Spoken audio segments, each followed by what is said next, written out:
ẹni tó sick that came for donation for you. When I was listening to all those things, I was like, wo, gbogbo yín náà ẹ̀yin lẹ mọ̀, after that thing sọ ń gbọ́. But today Agbala Gabriel did something. Because mo ti rí pé gbogbo àwọn èèyàn ti ṣe shows lọ fún nítorí nǹkan tó jẹ́ nǹkan ìtìjú ni. Look, this is not the first time we have tried to tell the people that Agbala Gabriel is not a pastor. As much as at least I've spoken with him before.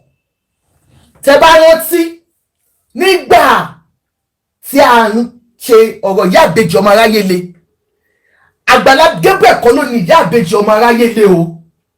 It was from kí ló kọ lady tàjọ ṣe yìí, kí ló kọ lady actress yẹn, Fọlúkẹ́ Dáramọ́lá kó yẹ yín. But I'll tell you something, Fọlúkẹ́ Dáramọ́lá ló ti ń follow case yẹn, and she gave it to me ká publicize ẹ̀ lórí Facebook. Ṣé ẹ gbọ́?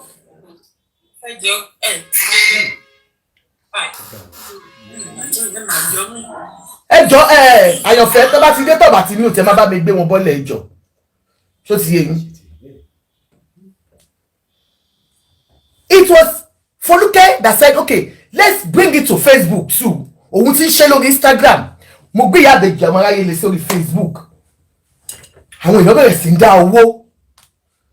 Next thing tá kàn máa gbọ́, a kàn rí lọ́dọ̀ Agbala Gabriel ni. Àwọn èèyàn wá ń bú mi pé wọ́n ti dáwó lọ́dọ̀ àwọn Àjọkẹ́ lọ́dọ̀ Naija Style àti ẹni báyìí wípé a kò fẹ́ máa fi gbowó ni. Ó ti yé yín because ọ̀rọ̀ ilé ṣáàyàn fẹ́ sí bẹ̀ yẹn ni. Okay, ẹjọ́ tó bá ti dé tó bá ti bí o ṣe ṣe gan. So wípé wọ́n ti ń dáwó fún lọ́dọ̀ Àjọkẹ́. Ẹ máa gbọ́ o, immediately apọ̀mọ̀ ìyá ìbejì ọmọ aráyé le. Kí ló ń ṣẹlẹ̀? We have been doing this. Fọlúkẹ́ ti get owó already tó fẹ́ lọ gbalé fún màmẹ́. Kí lẹ tún wá lọ sọ́dọ̀ Agbala Gabriel tó tún lọ ń tọrọ owó. Junior TV 6 ni squad mi lẹ́kọ̀ọ́. Ẹ káàbọ̀. Sísá mi, Ṣọlá. ẹjọ́ lọ jayé ọlọ́run mọ nọ́mbà lé. Ṣé ń gbọ́? Ẹ káàbọ̀ sórí ètò mà. Wípé ṣe bí wọ́n ti ń dáwó fún lọ́dọ̀ Àjọkẹ́ wípé sọ afẹ́ gbáwọn èèyàn ni. Meanwhile, Fọlúkẹ́ ti announce fáwọn èèyàn pé a ti ní enough owó láti gbalé o, owó kíní kan ló tún kù o, owó kíní kan báyìí ló tún kù o. Next thing, àìpé wọ́n ti bẹ̀rẹ̀ sí fẹ́ kọ́lé fún ní orí Agbala Gabriel. A bá pọ̀ mọ́ ìyá ìbejì ọmọ aráyé ni. Ẹ má sọ wá di onírọ́ lórí social media. Ẹ má sọ wá di onírọ́ lórí social media. This is not right. We have been doing our own here. Tàti raise owó fún ìyá ìbejì tó máa fi gbalé. Kí ló tó tún lọ sọ́dọ̀ Agbala Gabriel? Bí ìgbà tẹ́ ẹ ṣe ìwà olè ni. Ọmọ ẹ bá ní mọ́mì kò máa rí bẹ́ẹ̀. Yes, ó ní kò máa rí bẹ́ẹ̀. Ó ní èèyàn kan ló sọ pé fún ìlera ìyá àwọn because ẹsẹ̀ ìyá yóò lè dìde mọ́ something pé Agbala Gabriel lè help out. Àwọn wo spiritually as at that time wípé as a pastor he can pray for her or whatsoever. Nǹkan tó gbé àwọn lọ síbẹ̀ gangan nìyẹn. And then bóyá anyway tó bá kọ́ máa fún àwọn náà lówó or anything mo mọ̀ kó àwọn náà máa fẹ́ gbowó náà ó ti yé yín ọ̀nà kó wọjà ló mú ọmọ ìyá ìbejì tó mọ ọ̀nà ọbẹ̀ yẹn.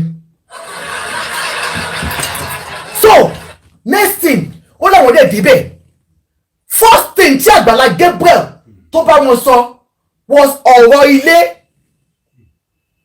Wọ́n ní bóun bẹ́ẹ̀ ṣe sọ pé ó ní àwọn ní màmá àwọn number one Ìbàdàn ni ó bèsì Èkó ló bèsì. There is no way tó máa fi kúrò láàrin àwọn artist. Once tó bá ti kúrò láàrin àwọn artist wọ́n máa gbàgbé ẹ̀. Ẹjọ́ máa bá mi power tap ẹjọ́. Wọ́n máa gbàgbé màmá òun. Ẹni tí ò tiẹ̀ tí kúrò lẹ́kọ̀ọ́ tó ràn rántí. Àìmọye artist tó wà lẹ́kọ̀ọ́ tí wọ́n rántí wọn. Wípé no pé àwọn máa fẹ́ dúró sí Èkó. ó ní Agbala Gabriel ní wẹ́ẹ́ tó bá ti jẹ́ yẹn ni òun ò lè guarantee yín lówó. Ó kú Agbala Gabriel, ó kú ọmọ ìyá àbèjì Aráyélé, ó kú èmi torí Ọlọ́run bá nìkan ló wà láàrin wa. Ó ní immediately Agbala Gabriel ní tẹ́ bá fẹ́ 50 million nísinsìnyí tá bá fi dá owó ẹni owó tẹ́ bá fẹ́ dá ẹ fẹ́ kọ́lé síbí ẹ máa rí owó yẹn lẹ́yìn pé bọ̀ tí wọ́n pẹ́ fẹ́ lọ kọ́lé síbòmíì àbí kìíní kan òun ò lè guarantee yín. Ta ló máa gbọ́rù yẹn tí ò ní òkè tó bá jẹ́ bẹ́ẹ̀ ni ó ló tún pẹ̀lú sẹ́gbẹ̀ẹ́ ni if you want donation it can only be done if tàbí àwọn bá sọ pé àwọn fẹ́ kọ́lé fún yín nínú Agbala Gabriel. Ó lóun bá dẹ̀ ní okay that is fine tẹ́ pé nǹkan tí ó máa mú káwọn èèyàn help àwọn nìyẹn. That was how they started donating, and he gave his own account. Remember when we were doing it, when Foluke that had her own NGO, when she was doing it, she was using Iya Bejomarayele's account. When I was doing it, I was using Iya Bejomarayele's account. That's the daughter's account, like Besita. But when Agbala Gabriel wanted to do it, he used his own account. I pointed that out, and I can remember vividly. His enablers on Facebook stood up against us and said, of course, he runs an NGO. In as much as he runs an NGO, he has right to use his account. And whatever comes out of it is his own NGO's money. My own concern as at that time was the fact that the girl told us how that place looks like. Ó ní mọ́mí ẹ má jẹ́ kí n tàn yín. Ó nínú ibẹ̀ yẹn wọ̀lú. Ó ní òun dẹ̀ lòun máa lọ jókòó tí wọn. As a young girl, òun á fi gbogbo iṣẹ́ òun sílẹ̀, òun á lọ jókòó sínú igbó ni. Ó nítorí ẹ̀gbọ̀ngàn lòun ṣe ń sọ pé àwọn ò lè gbé bẹ̀ yẹn. Wípé at least tó bá fáwọn ní nǹkan tó bá fáwọn, àwọn lọ fi develop ilẹ̀ tí Iya Bejomarayele ní àbí whatsoever, àwọn á lọ bẹ̀rẹ̀ ayé àwọn níta. Wọ́n ní but because of clause tó ti fún wọn, but account tí wọ́n lọ gbowó sí, whatever they want to give don't give. Ngbà tá bá bẹ̀rẹ̀ sí pariwo ló bá ní àwọn Iya Bejomarayele wọ́n appreciate orí Ọlọ́run. Ó mú sọ pé his enablers on Facebook wọ́n ní wọ́n appreciate orí Ọlọ́run. Láwọn ìyá mi bá dìde no ni no ilé yẹn gan wọn ní fún Iya Bejomarayele mọ́ náà ẹ̀ ní fún Iya Bejomarayele ilé yẹn mọ́ kíní kan lòun náà bá ṣe kítakíta báyìí ló ní nǹkan tẹ́ bá ti fẹ́ ni nǹkan tẹ́ bá ti fẹ́ ni ẹ̀yin náà ni ẹ̀yin ni charity ẹ̀yin l'organisation ẹ̀yin ni nǹkan tẹ́ bá ti fẹ́ ni. Lọ́ba di bẹ́gibẹ́gi lórí owó tó dá fún Iya Bejomarayele.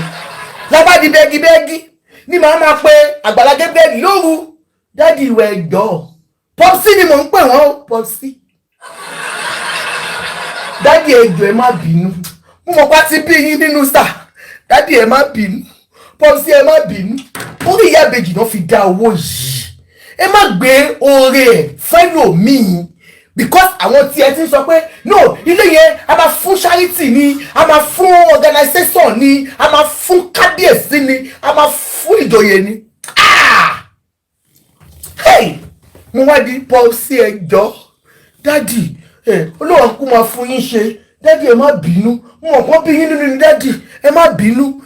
Folúkẹ́ ibi tí abẹ̀bẹ̀dé ó kù díẹ̀ ká pé ọmọ Folúkẹ́ Dáramọ́lá yẹn kò lo common sense ẹ̀ ni tó jẹ́ kí emotion náà kọ́ sóhun ni òun náà lọ bẹ̀bẹ̀ torí mi ti ń bẹ̀bẹ̀.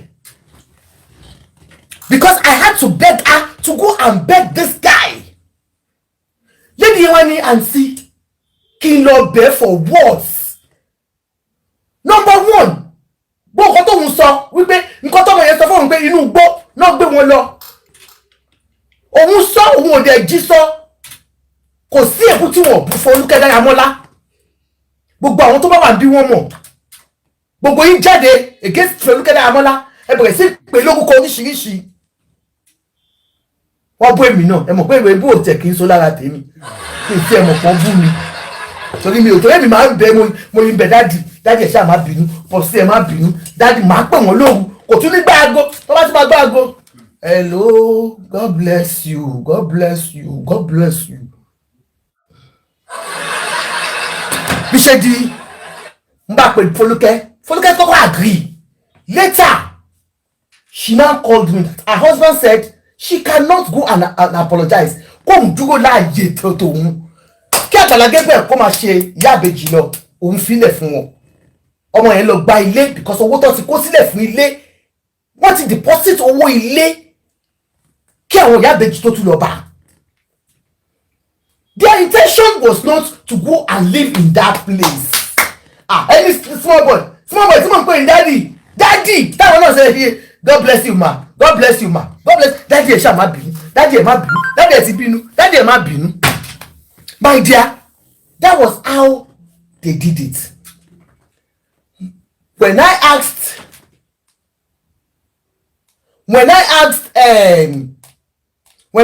the lady wípé okay kí ló wá ṣẹlẹ̀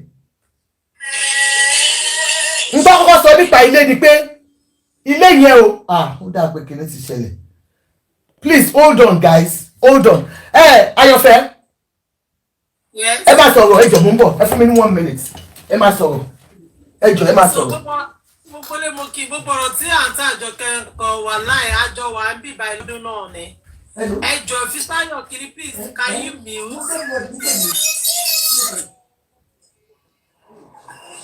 So gbogbo ọ̀rọ̀ tí àǹtí Àjọkẹ́ sọ I remember in fact is the war then with Fọlúkẹ́ and Agbala Gabriel ọdún náà. So tó jẹ́ pé àwa náà wà lára àwọn tó jẹ́ pé a ní ká àǹtí Àjọkẹ́ kó jẹ́ kí Agbala Gabriel kó ṣiṣẹ́ kó jẹ́ kó at least a bá wọn sọ̀rọ̀ pé ẹ wo ẹ jáàjà lọ bẹ́ẹ̀. So I could remember àǹtí Àjọkẹ́ in fact alẹ́ ìgbà tí ọ̀rọ̀ yẹn já ìròyìn there's a lady blogger that yes ìyẹn sọ pé òun fẹ́ mọ̀ nǹkan tí please as you are coming please can you please mute or else I will drop you down. Already please can you mute. Yeah, thank you ma. So ìfọ̀ àmì tẹ̀sí wà wọn ní pé àǹtí Àjọkẹ́ láti wá sọ̀rọ̀ torí mo rántí lọ́dún náà wọ́ọ̀wọ́ọ̀wọ́ ní ọjọ́ yẹn wọ́ọ̀wọ́ọ̀wọ́ can you please mute? Can you please? Thank you, sir. So, mo rántí pé wọ́ọ̀wọ́ọ̀wọ́ ní ọ̀rọ̀ tá àǹtí Àjọkẹ́ ń sọ yìí. Because how can you call yourself a man of God? Èèyàn seek help, ẹ bá gba owó. Even when the lady was saying it, I thought, àṣọ possible ṣá, kí màá yí gbowó.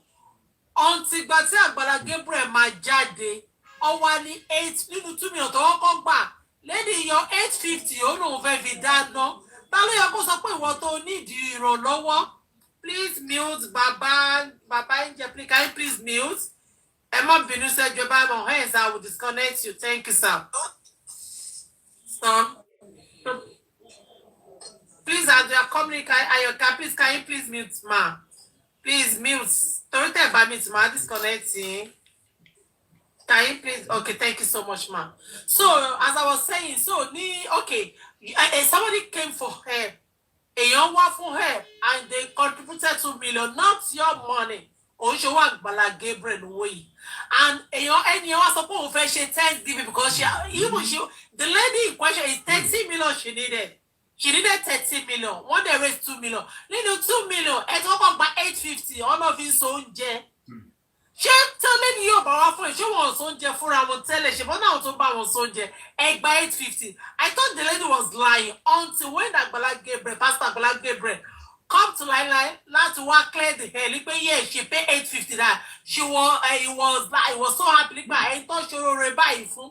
Definitely, táwọn bá tún bá gbé síta, he will do more. You collected 850 from the sick lady, one. Then after, those all right for 500,000 sínú mọ́tò tí wọ́n fi gbé lọ. Ẹni ó tún san 100,000 owó ilé fún àwọn mẹ́ta kan. Ẹjọ́ ló wá kù. Ẹ tún wá sọ wípé ẹ ṣe bá wọn foundation ibi tí wọ́n ti ṣe lèyàn ti ń jẹ. As a man of God, ẹjọ́ ṣé nǹkan tó sọ ṣó bójú mu? Because this is so disgusting. because the whole share okay, Ajoke is back. Ẹkúlé ẹ̀yin tèmi. Mo kàn bring wa back, God bless you sis. Ẹ tún sọ̀rọ̀ dáadáa ní gbọ́rọ̀ mọ́ yín lẹ́nu. Mo bring you back to memory lane nípa nǹkan tó ti ṣẹlẹ̀ ni. Get nǹkan tí mo sọ. Immediately he took over Iya Beji's Omaraye in this case. Look, any non-entity can raise money for a celebrity. Believe me. And the easiest way to make money is through celebrities. Yes. Once you bring a case that's of a celebrity, you make your money. And your celebrity that to make owó. So using Iya Beji Omoyele was his breakthrough. That was his breakthrough. But when we started talking, people go on ṣe dìde nìyẹn. Ṣebí platform ẹ ní àwọn fans ẹ ní. No. Àwọn tó dáwọ́ fún Iya Beji Omoyele o kì í ṣe fans Agbala Gabriel. Àwọn tó ti mọ̀ Iya Beji Omoyele for years. Tí wọ́n rò pé kí ló ṣe ìyá yìí? Oyinade, love you.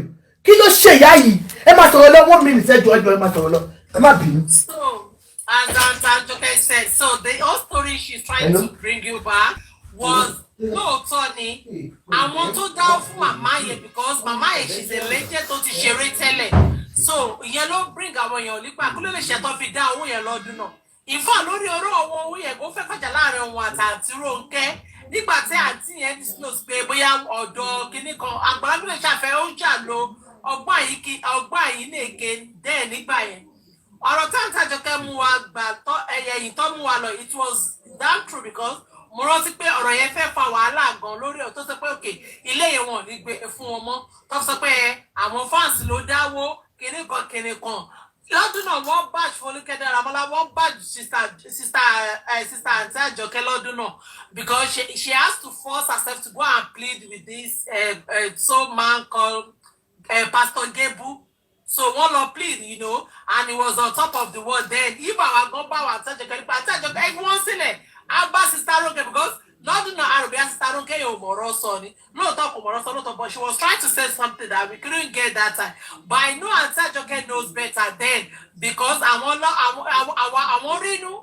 àwọn orí kan tó ń ṣẹlẹ̀ but Aunty Ajoke wọn lè wá explain fún wa ní pé àìkọ́ báyìí ló ń ṣẹlẹ̀ so ànàtà ọ̀ntí lọ́ba lọ lógún ọdún tèmi o èmi ń bìlì kò tó máa lékè sharing as per this lady question tó síkì èmi bìlì pé tó wá síkì ẹ̀ tó ní di 30 million yóò tí ì pé ó dẹ̀ ti ń sanwó oúnjẹ 850 ó ti ń sanwó táyà 700 with proof ni o gbé proof jáde o even the last one that she said she paid ó ní òun mọ̀mọ́ sọ sí àkáǹtì máa yẹn so that kò lè ó ní one guy call bóyá Tayo àbí I don't even know the guy's name òun ló máa gbowó yẹn pastor nídìí owó pastor broke 250 ọkùnrin àgbà ọtún kó bá wọn sọ and Agbala Gabriel himself said it on the live kìíní pé àwọn kò sanwó èèyàn mẹ́ta kan okay welcome. ẹ ṣe èyí ẹ má bá mi sọ̀rọ̀ yẹn dáadáa mo kàn fẹ́ fún àwọn èèyàn ní backbone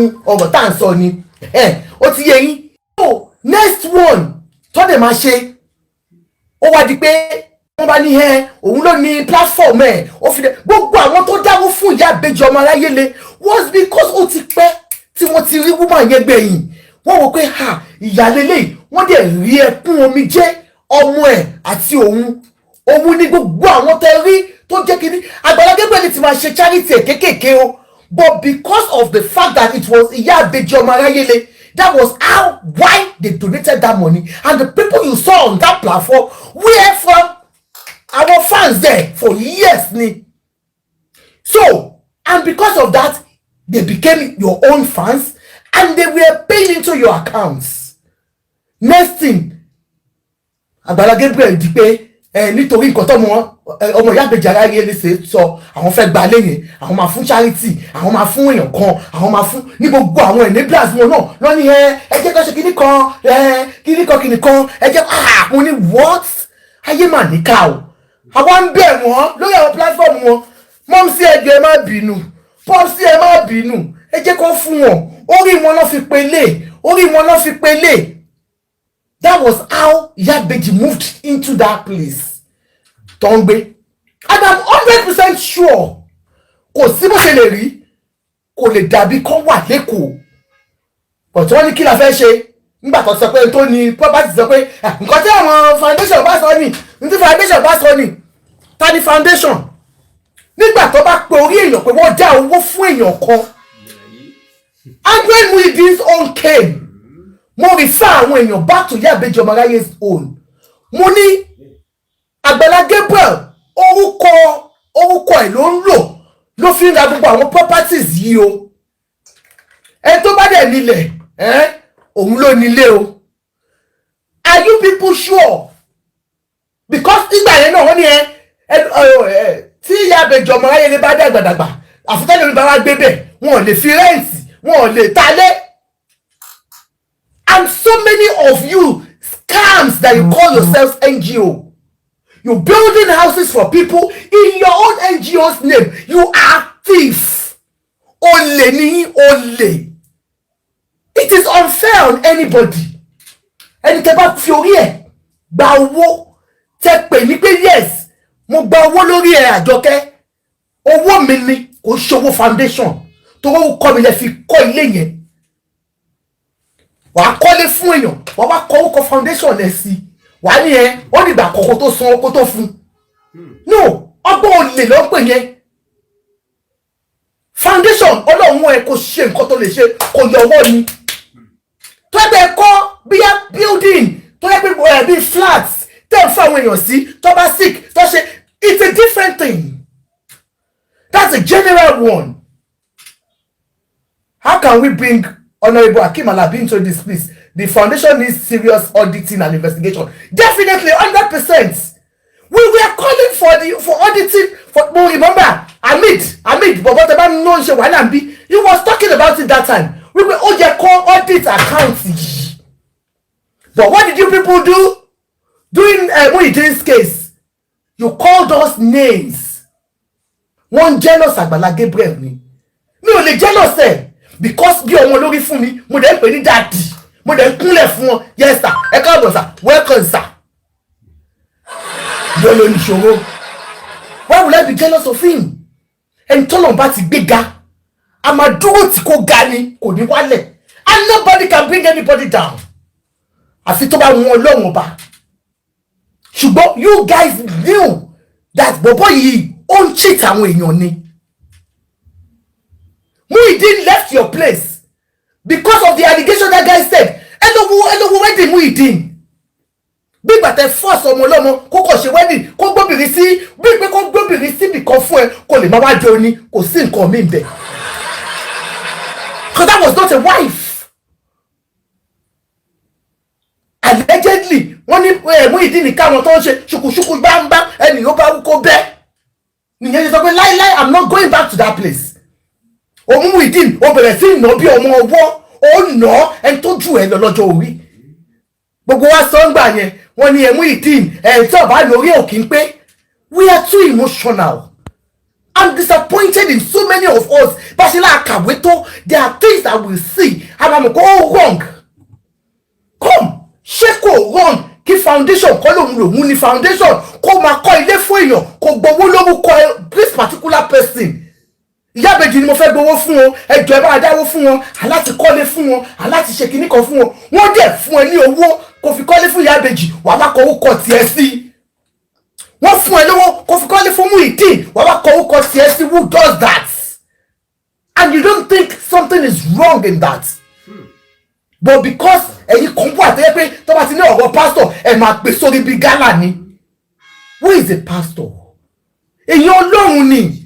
Ìwọ tó bá lè pè ra ní pastor, let them see it in you. Nínú ìwà, nínú ìṣe, kò ṣe pé torí pé wàá máa show humility nítorí nǹkan tó fẹ́ jẹ. Ìdọ̀bálẹ̀ kì í ṣe wà. Yes ma, yes sir, kì í ṣe wà. Ó mọ Bible díẹ̀ kìíní kò kì í ṣe ìwà. Who are you? How can? Ṣé mo gbogbo ayé gbogbo yìí you were against us that we are saying the truth? Wọ́n fẹ́ mú wálẹ̀ ni. Òun ló ti ṣe fún ẹlòmíì. And he is not sorry. He He's not sober. That's why when I saw the video he did today. Ó ṣe video. Ó sọ wípé kò sẹ́ni tó lè mú un wá sílẹ̀. In fact, àwọn kan tó fún un 4 million. Yes. Because ó láwọn wèrè kan tó yẹ pé Ọlọ́run ti sọ pé ibi tí wọ́n máa ṣe sí inú ihò náà máa da owó sí. If not, there are lots and lots of people out there. See, yeah, thank you, Story so true me. Thank you for the gift. Please help me to power tap and gift. Why are you like this? Why are you not gifting me? Gift. Daddy can rather won't see for charity. Kim máa gbà yín máa dá. Àwọn èèyàn wà, àwọn èèyàn yìí ní ebi ń pa wọ́n nílé. Orí Facebook, orí TikTok, let's go máa ṣoore, oore kárí ni most of you máa ń ṣe. Oore kọ́ mọ̀ pé wà ń bẹ̀rẹ̀ máa ń ṣe. It is not nice. Ẹ lọ ṣoore àwọn ẹbí yín wà tí ebi ń pa. Ẹ lè sọ fún bẹ́ẹ̀ lẹ́bí tó ń sùn abẹ́ bíríìjì. Tẹ bá wọnú dáadáa, ìyà ń jẹ àwọn ẹbí yín. Ṣùgbọ́n you come on Facebook, ẹ fẹ́ kó register orúkọ yín, kó kẹ wà nínú gúrùpù charity irọ́. Àwọn olè charity. Ó kọ́kọ́ kó yín mọ́ra tó bá fún lówó, announce àti rí 500,000, àti rí 10,000. Gbogbo yín ẹ kò wà sílì ni because look at it. Tó bá sọ wípé Agbéyàbèjì wà lẹ́ni, a fẹ́ kọ́lé yìí fún wọn, ilé ìmọ̀ cost wà níbi 50 million. Wọ́n bẹ̀rẹ̀ sí dáwọ́ àti rí 30 million lẹ́ni, àti rí 20 million, inú yín dùn, ẹni ó wà accountable. That's why you people, you fell for him. He was accountable, he will say it the way it is, because you're being silly. He will say it the way it is, but so ọ̀kan tó fọ́ tó ná owó yẹn fún, àti kọ́lé nígbà, àti gbé tẹ́sì, àti ti ní the 10 million, ẹ̀ tún kọ fún. N tó fi gbé yín mọ́ra nìyẹn, ó wà accountable. And most of you fell cheaply for him. Now I can see today, he was trying so much to defend himself. And he still said, Agbala Gabriel, before I will allow my panelists to talk, because on this particular one, mo fẹ́ kí àwọn àyànfẹ́ kó narrate nǹkan tó ṣẹlẹ̀ gangan, mo pé mi ò sí nílé, mo ṣẹ̀ dé ni, mo lọ gbádùn, mo lọ dóko lẹ́kọ̀ọ́. Oye yìí, màá fẹ́ kó ṣàlàyé. But Agbala, let me tell you, gbogbo tá a bá ń ṣe láyé yìí, ẹ jẹ́ ká máa ro ti Ọlọ́run, ká máa wo ọjọ́ tá a máa sùn tá à ní jí. Yes, when you look at that lady in a condition, no matter how you think about it, tó wà lórí àìsàn lórí bed tó yìn dá owó fún because mo rí pé bàbá yẹn raise owó fún lẹ́nìí gan. Inú owó yẹn ẹ wá ń gbà nínú ẹ̀. As a charity organization, you have money tẹ́ ń gbà lọ́wọ́ àwọn tó ń fún yín now. Ṣé bẹ́ẹ̀ ní private group tẹ́ ṣí tẹ́ ń gbowó. You have your running cost. But ẹ ń cheat àwọn èèyàn. O wá rí irú lady yẹn owó tó fún okay bóyá nínú 4 million nínú 7 million ẹ ti fẹ́ gba 4 million nínú ẹ̀. Ó dẹ̀ yìí ní 13 million. Who does that? Kó sọ fún mi pé wọ́n ní wọ́n fẹ́ sóúnjẹ ẹ mo fẹ́ ṣe it is your duty to say pé no o ní láti máa fún wa nínú owó tí ò tí ì pé. But instead ìwọ fúnra ẹ ló mọ̀ọ́mọ̀ tí àwọn boys pé kó wá gba owó. Agbala ò tí ì gbà yín ó yìí máa gbà yín dáadáa ẹ̀gbọ́n tó sọ ni ó ní ẹ̀ tó bẹ́ẹ̀ he collected 3.9 million nínú bíi 7 million tó fọ́ọ̀mù wà bíi 8 million ó lè yín lọ fún 13 million ẹ̀dẹ̀ ní kò ṣẹ̀ ẹ̀dẹ̀ ẹ̀kọ́ pé kò ṣẹ̀ gbogbo ẹnikẹ́ni tó bá wà lẹ́yìn Agbala Gabriel this time around á jẹ́ pé ẹni yẹn ìka èèyàn ni á jẹ́ pé olè ni. Call a spade and stop giving it name. Nǹkan tí ò dá ẹ má ìkọ́ máa fi Christianity gbá wa ẹ má ìkọ́ máa fi NGO gbá yín nǹkan ẹni tó bá jó lè ni. I rest my case. Uncle Agbala Gabriel daddy father uncle ẹ wo alẹ́ ìjì ni o lè ní yín sà. Ó yá mo fi yín lẹ̀ kẹ́ ẹ máa sọ̀rọ̀. Àǹtí Àyànfẹ́. Yes, ìyá mi. Ajoke tó sọ̀rọ̀ ẹjọ́ fún mi wọ́n sọ. Àǹtí Ajoke mi. Ẹ káalẹ́ mà. Nice meeting you. Are so sweet. Ẹ bá mi dúpẹ́ lọ́wọ́ Àǹtí Ajoke gbẹ̀yìn ara Naija star. Ẹ bá mi dúpẹ́ lọ́wọ́ sister mi. She's so sweet, very pleasant, very, very, very Àti sweet. dúdú ẹni ò ní dúpẹ́ tó rẹ̀ ṣòjóró dẹ́ mo mọ̀ pé jẹ́ ẹ̀ṣẹ̀ ló ṣe ní kọ́ kúrú wọ̀ gbàwẹ̀ náà. Àti ìfẹ́rẹ́ ọ̀tá. Àgbà Yahoo ó yẹ sọ̀rọ̀ lórí nǹkan tó wà lẹ́yìn ẹgbàgbé àti Àjọkẹ́. Adáfẹ́ jẹ́ Valentine ẹ wọ́n mú ẹ lọ ṣe fàájì ẹ lọ dá ṣe fàájì ó wà lára yín. Mo ní ẹ̀kọ́ ìṣe I'm not talking to you. We are coming back. We are coming back soon. Agbára no, ẹ má worry. We are going to make it. Our glasses are on. Agbára Kristi. Ẹ̀rí pàtàkì pé wọ́n ní chankolọ́ dẹ̀ pretty gan. Wọ́n ní chankolọ́ dẹ̀ pretty gan. Èmi gan ẹ̀bìrì lọ́wọ́ ní àti wọ́n Àwọn yẹn ti ẹ̀sìn tó bí nínú tó jókòó sí. bó ṣe rí nìyẹn èmi àti wọ́n àìtàn náà. Okay. Ẹ jẹ́ kí n sọ̀rọ̀ sí nǹkan tó ṣẹlẹ̀ iṣẹ́ rí. I was so disappointed when you see somebody that you look like is helping people and you feel like, oh, let me help people because èmi máa ń wò pé tẹ́ bá rí èèyàn tó ń ṣe nǹkan bí NGO mo like láti máa help àwọn àgbàlagbà. Fast back to Ìyábẹ̀jì ọmọ Aráyélé. Mo love Ìyábẹ̀jì ọmọ Aráyélé gan nígbà tí mo wà kékeré. Àwọn ìyá yẹn àwọn tó ṣeré gidigidi. Akínkílẹ̀, thank you. So nígbà tí wọ́n gbé màmá yẹn wá níwájú Ọlọ́run tilẹ̀ tọ́lọ́run, I was crying that day. And immediately I called him. Màá sọ fún èmi náà wà nínú àwọn WhatsApp kíní kan tó.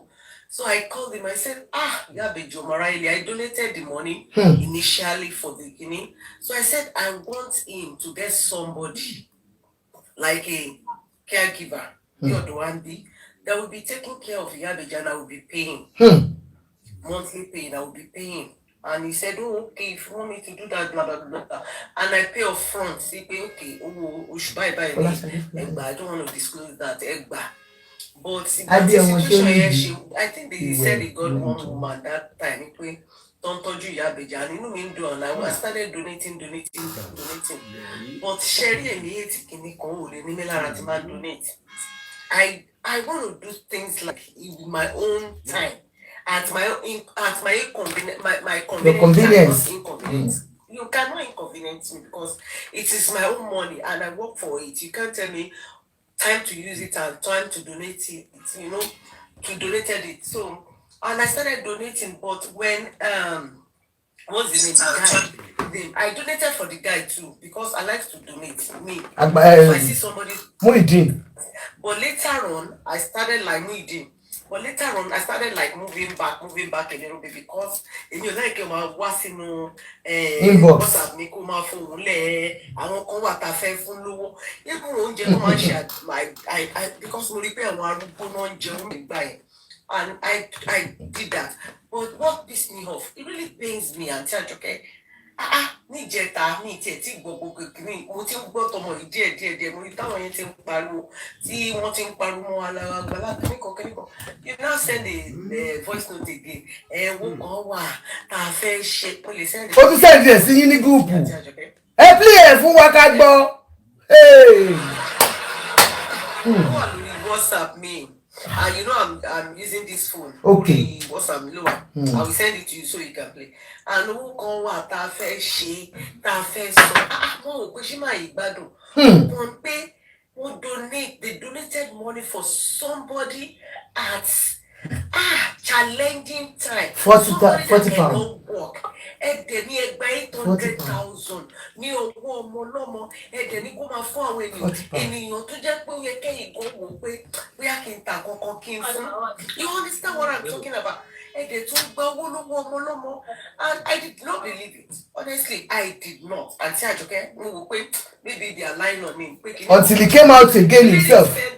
Immediately he sent the voice note, I just blocked him. I said, what?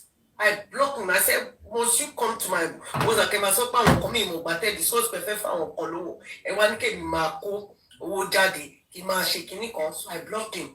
But got to add to me, Lara, and Mufeli Marke, but my boss it. I'm not going to call him daddy, I'm not going to call him Ujisho Lono. And what boss it was a pillow.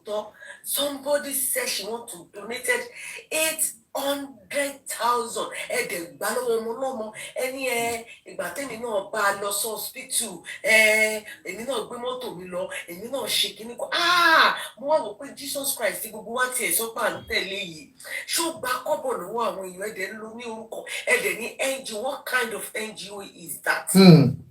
I was so in pain. Multi-block, normal block though. Until I went back and reported this, whatever. His page. Lie, because this is bullshit. Could I die? And then low, and it was a vulnerable time. And then low. If you go, what's up with her? But to go there, and what will who the mamma real, and you know, we want to get the logical see tree. Inshallah, you said you are part of those that raised the money. Thank you for the ladies since yesterday. Because you must money come by your free yard, Timo so for Auntie Ajoke, a meek one. Nǹkan tí mo ṣe ní nọ́mbà máa ní tó bá ti sọ pé ń gbé ìwà báyìí mo donate owó ní Auntie Ajoke mi I'm not gonna lie to you because èmi máa ń fẹ́ tí bá rí èèyàn tó wà in time of need ṣé mo kí ni ẹ wá dùn mí gan nígbà tí wọ́n gbọ́ tẹ jáde léèrè tẹ́ ẹ sọ pé ẹgbà tí kinní kan ẹ wá ní pé ohun èdè ń donate owó ẹ̀yin gan ẹ tún ní àìjọ kan ó ra rice. Can you imagine? Bag of rice ó gbé síbẹ̀ wọ́n wò pé abeg. Oh no, dáríjì ni. Any policy is sick o. Wọ́n wò pé ẹni tí ó wà tí ó lè this lady cannot work Auntie Ajoke she cannot work. Wọ́n ń gbé ọmọ yìí níbẹ̀ yìí náà ọmọ yẹn ṣe sọ wọ́n máa gbé ní because this lady nǹkan tó níyẹn tó bá tètè ṣe sọ́jú yẹn she can paralyze for the rest of her life. Máa ṣe o.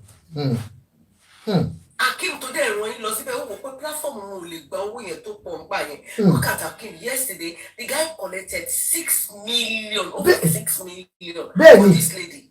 The balance is 3 million now and people will be like running around. Me too, I was like, I'm going to pay because could make. Please, everyone watching me, I don't know her account number. Go to Akim Oko Single Ladies page. Go and get a job. This lady.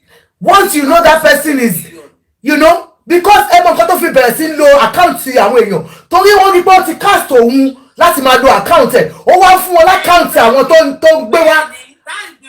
Ọ̀hún máa lọ gbowó lọ́wọ́ wọn.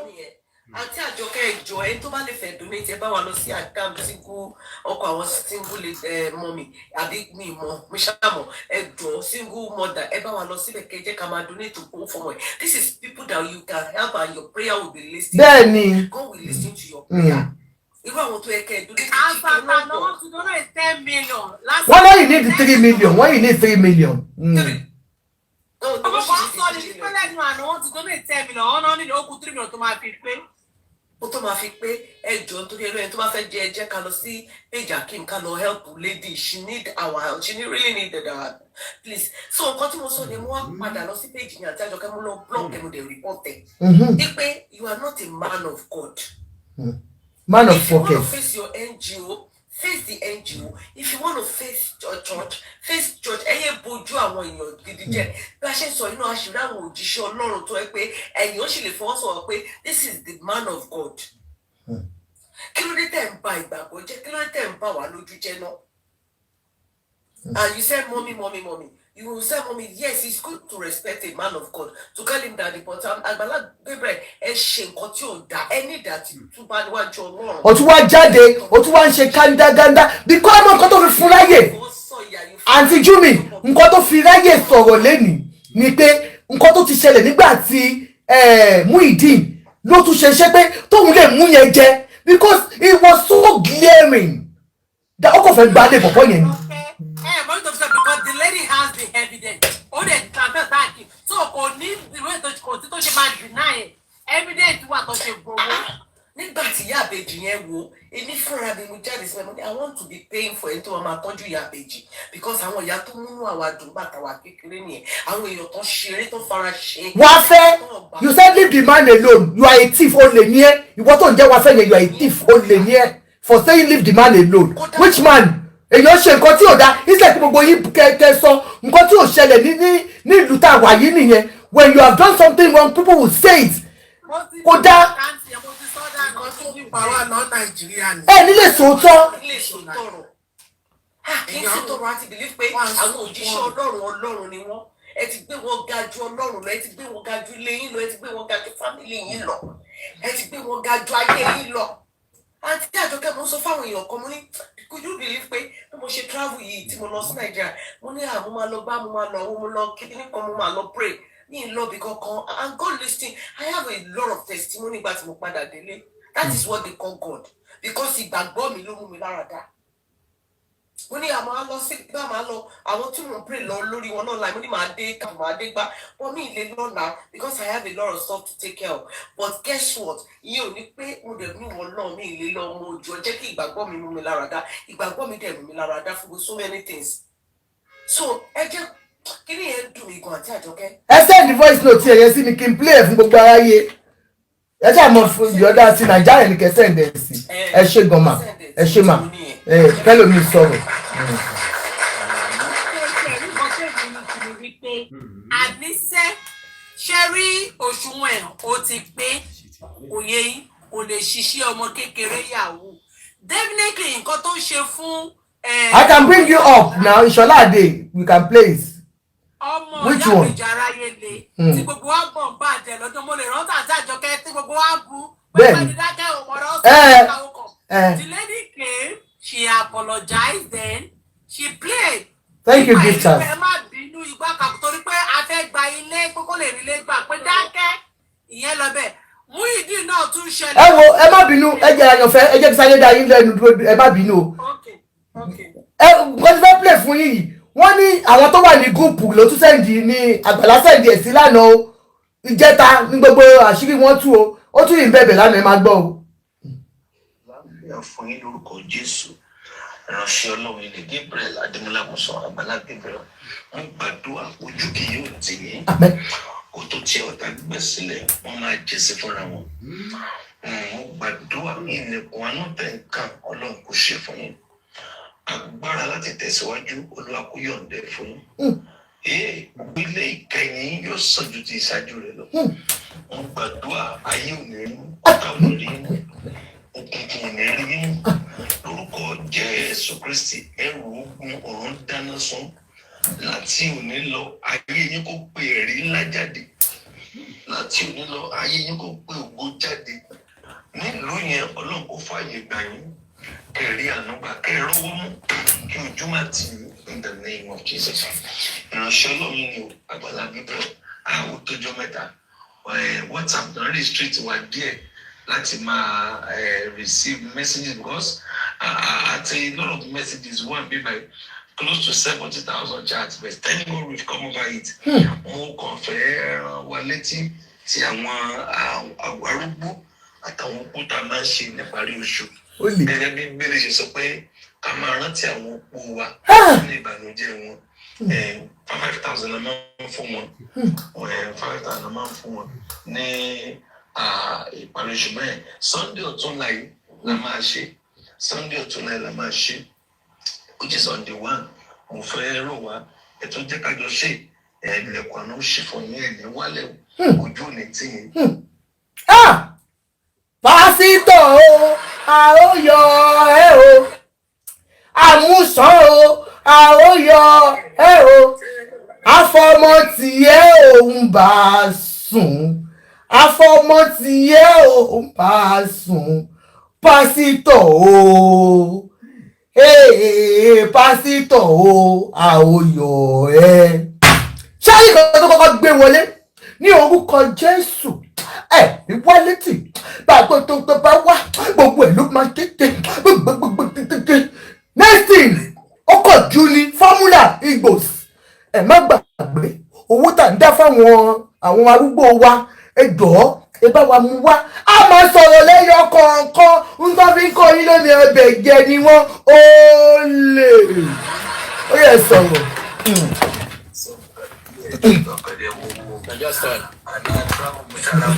Ma Ìṣọ̀lá. ẹ kí n fún yín ní information because mo wà lára àwọn team down race over my. Alright ma. àánú mi dẹ̀ dùn gan pé ṣẹ́rí tó wá níyàn current ẹ̀yin gbogbo ní current on this app ọlọ́run adé máa gbé ọwọ́ yín sókè and mo dẹ̀ máa rí i pé tó wá níyàn ọdún síbi òótọ́ you are number 1 ẹ̀ka gbàgbé so and platform yìí ó máa jẹ́ bí ẹlẹ́ẹ̀karùn-ún which I believe I'm part of your family on this platform lórí pé ìbáṣepọ̀ bó ṣe máa ń lọ láti jẹ́ pé àkọ́kọ́ náà máa kí gbogbo àwọn èèyàn sọ pé. ẹ wẹ́kọ̀mù ẹ pàtẹ́wọ̀ rẹ ni. ẹ má bínú mo ti ronú lọ. ṣé Ṣé ní ẹni tó jẹ́ bá ń fò lára ẹ̀ tó jábí àmọ́ tẹ bá gbọ́ ọmọ yẹn omi àmà bọ́ lójú yín kò sẹ́ni náà àyàfẹ́ pé ẹni tẹ́ pé kò jáde láti inú obìnrin pẹ̀lú gbọ́. So I join the team to make sure pé nǹkan tí ẹnìkan ni wọ́n tó ń pè ní AY ara àwọn ọjọ́ máa ń ṣe dubious additive yẹn tó sọ fún wa pé kò ní ṣe é ṣe. Mo á jẹ́ kó abẹ́ kó mọ̀ pé lẹ́yìn ọ̀run kò sí èèyàn bí Ọlọ́run nìkan ni ò sí. Nǹkan kan bí Ọlọ́run ni ò sí orí èèyàn pọ̀. Ó challenge wa pé ká ní pé ó bá rí ibi tó máa rówó yẹn ẹ̀ẹ̀kan gbé lọ bẹ̀. Ó lè ṣe yanu. Ìpè láàrin àná sí ni you can raise 10 million. Ṣé owó tó gbà fọmọ yẹn in total pẹ̀lú evidence is 4 million kò ní 7 million. 4 million ló gbà fún lọ́dọ̀ ẹ̀. Ṣé ọmọ yẹn gbowó yẹn? Ọmọ yẹn sọ̀rọ̀. Ẹ jẹ́ ń gbọ́ ọmọ yẹn ju receipt sí. The first date around is the first 24 hours. No, ó ṣe é wọ́n ṣe wọlé.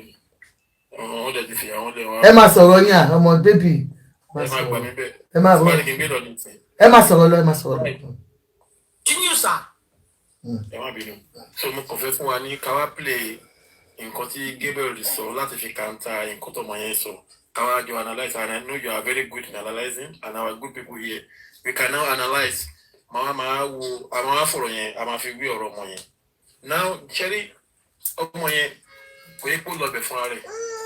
AY àtàwọn ọkàn ló ní pé kó lọ because ó ní weight ẹ̀pọ̀n àfi ń gbowó wọ́n pé 13 million surgery ní ọmọ ẹgbẹ́ ṣe final cord ọmọ yẹn ló affect gbogbo nǹkan tí yóò ṣe. Yes sir. So now when he got there ó admit ọmọ yẹn wọ́n ṣe gbọ́n ṣàwò wọ́n fọmọ yẹn síbi kan láàrin 24 hours ó post ọmọ yẹn I think 2 million was raised. Bó lè ṣe ń lọ ọmọ yẹn wà transparent ó ń ju receipt wọn pé tó ń rí ni o.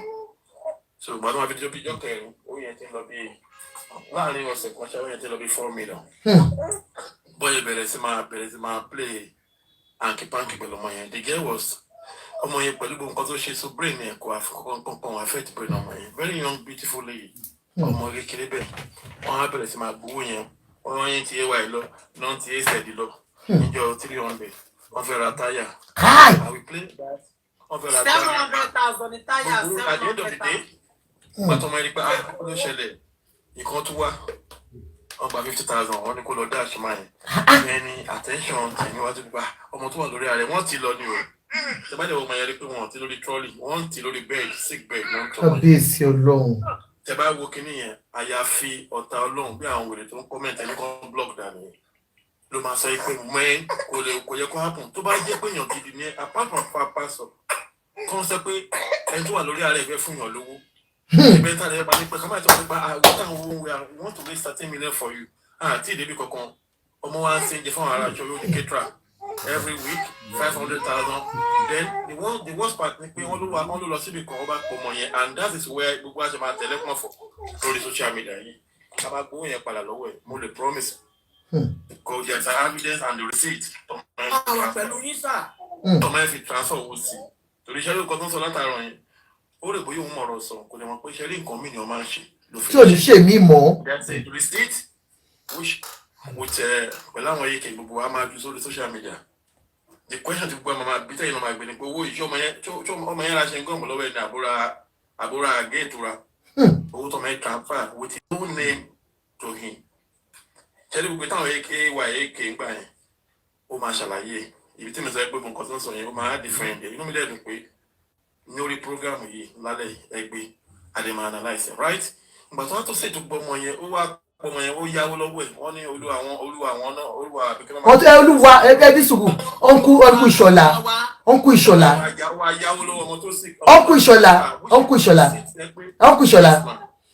kẹ́lẹ̀ mọ̀ how daft Nigerians are. ọmọ yẹn lè ń pè ní olúwa yín Agbala Gabriel wọ́n pè é ní olúwa wa kábíyèsí Ọlọ́run o